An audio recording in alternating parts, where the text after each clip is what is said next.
Good afternoon. I'm going to continue with the one from the last time. I'm continuing explaining about, in this case, it had to do with disrespect for the most complex level, but and that would be the most complex level. For example, a human being is very complicated, and let's say a flea would not be as complicated as a human being. So if you have a conflict, you would choose the human being over the flea. So that was the idea of last time, and I just had one more thing written about that I never got to. Loans are often a type of reward, but not necessarily always. Some loans may just even out the playing field because of the indirect negative effect of rewards, loans which are very often rewards on the unrewarded. So, for example, when they give welfare to poor people who without it would maybe very likely starve. Okay, so they give them a little so-called reward that's very small compared to the huge favoritism for the 1%. They are getting all sorts of large rewards. So in the case of evening out the playing field, this would be okay, but it's caused by the problem of the rewards on the top. The rewards should never have happened on the top, and we wouldn't need to pay for them on the bottom. Also, the question of whether loans are rewards depends on how high the interest rate is, or even whether the loans, which are rewards, are to be paid back. A lot of rewards don't get paid back. So these questions have to be ferreted out. You cannot generalize all the time. Okay, the next part is called denial. Those involved in addictive syndromes, that is, rewards and punishment syndromes, have many varied ways of denying there is any problem. In the following examples, people respond to critical problems as if everything were normal and make excuses, so maybe instead of admitting and confronting the systemic problem. First example, it might be denial when 4 soldiers come back from war in Afghanistan and kill their wives. That would be punishment. And military leaders respond that, oh, maybe the couples had problems before the war, and the stress of combat just brought them to a head. Well, that sounds like denial to me. Why don't they say, ooh, I wonder if there's a connection between what happened in the war and the fact that they just killed their wives? And another example, if other wives complain to military leaders about the macho killing, that is punishment, killing, mentality of their spouses. And the leaders would respond, let's say they respond, I don't know, I never heard of such a problem. You must be imagining it, or some silly thing like that. Instead of saying, well, we better look into this. We might be causing that. I mean, the war and everything. There could be a connection. We better try to do something or look into this, at least look into it. Okay, the second example, if someone points out the connection between the overuse of cars and global warming, and somebody responds, well, people will have to have cars to go to work, and if they have several children, they can't take the bus to shop for food. Instead of saying, what can we do? This is such a terrible problem. Okay, another example. When an article is written pointing out the connection between the use of plutonium in weapons and subsequent high increases in cancer rates in the population of the country, weapons, by the way, is a punishment, where the war, that is punishment, took place, so there are higher rates of cancer, and leaders ignore it. And if it's they're ever confronted with the information, so-called experts make excuses. Instead of saying, hey, what are we doing, putting this plutonium into these weapons? And the population has to live with that for how long after the war? Instead of asking that question, they make excuses. That's denial. The alternative to, and that's part of the addictive syndrome. There are different symptoms. That would be a symptom that there's an addictive syndrome going on. The alternative to addictive syndromes is organic systems.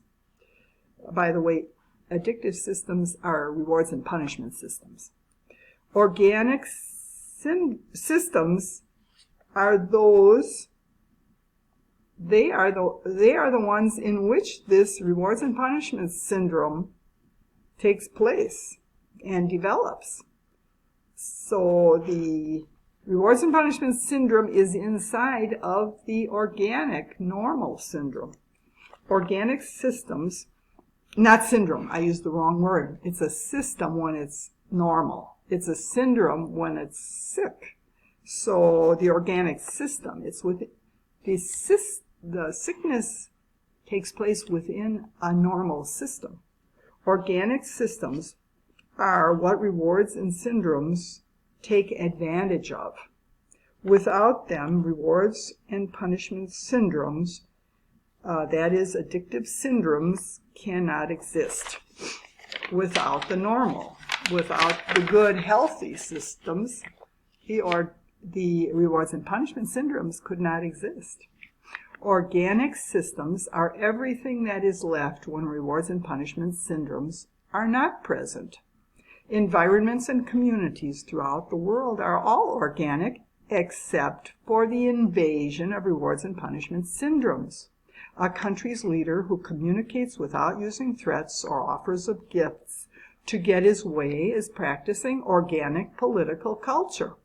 In general, the absence of human threats, violence, or bribes allows organic political culture to evolve.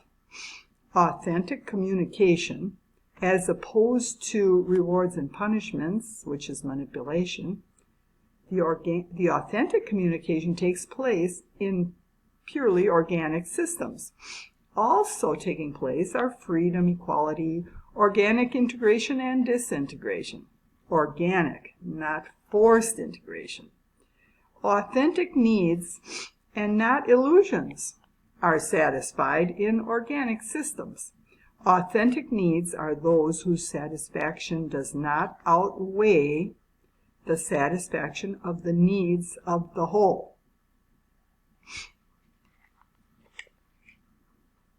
In organic systems, supply and demand are balanced because real needs are respected, so it's balanced. You need this? Okay, take a little of this. You need that? Okay, take a little of that. You don't need it? Okay, this guy over here does need it. Let's give it to him. Okay, furthermore, needs are not artificially created, such as through advertising.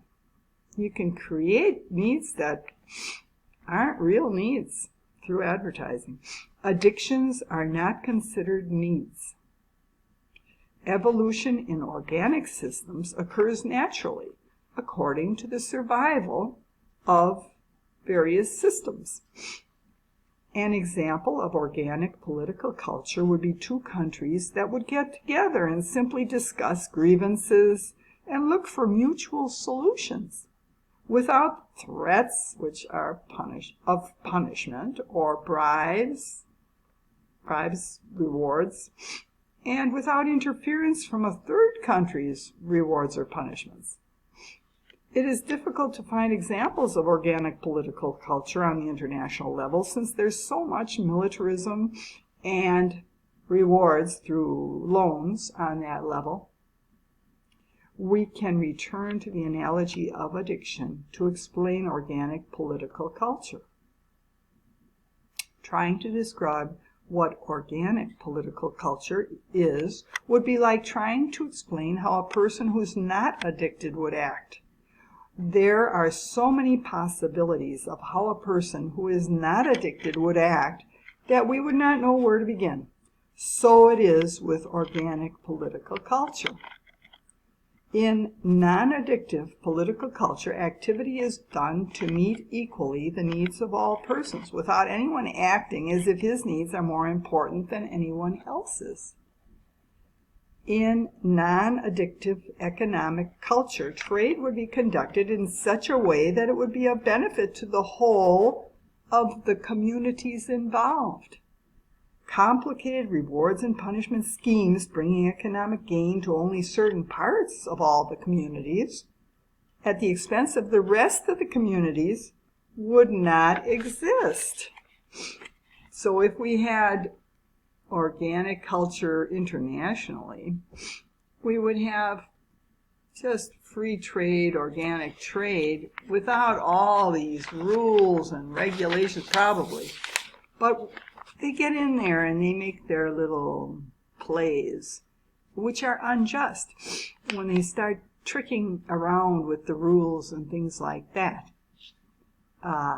they make it unjust. Certain countries' advantage when they see their chance and so on.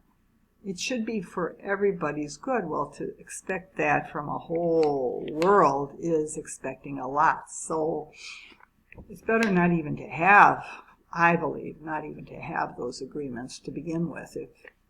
They shouldn't have started them because it's too expensive. The cost of the transportation with all that oil being used and the cost to the environment to move all those goods from one country to another, just that is not for the common good.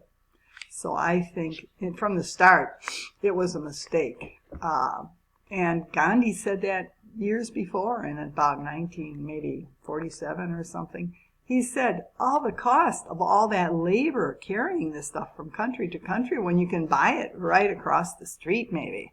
You know, they might be selling apples across the street. Well, you're going to send to South America for an apple?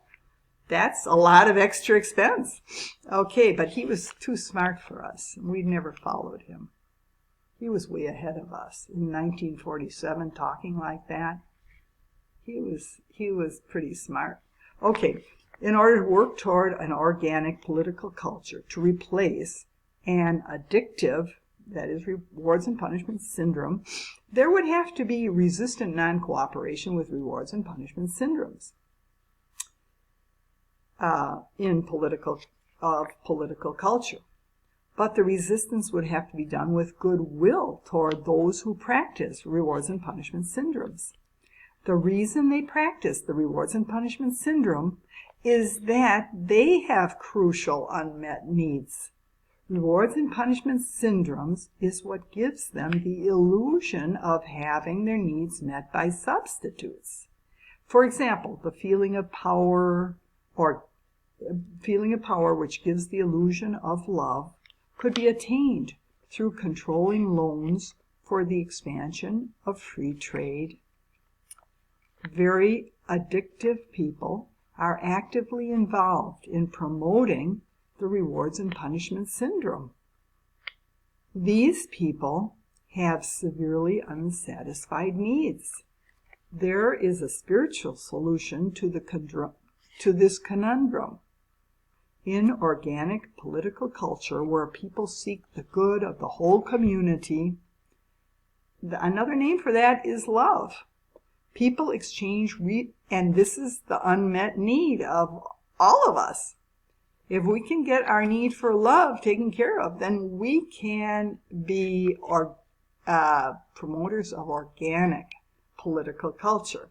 People exchange resources to meet needs within the community in this type of an organic situation. This could be information, services, or goods, depending upon what is needed. If some people within a community start putting artificial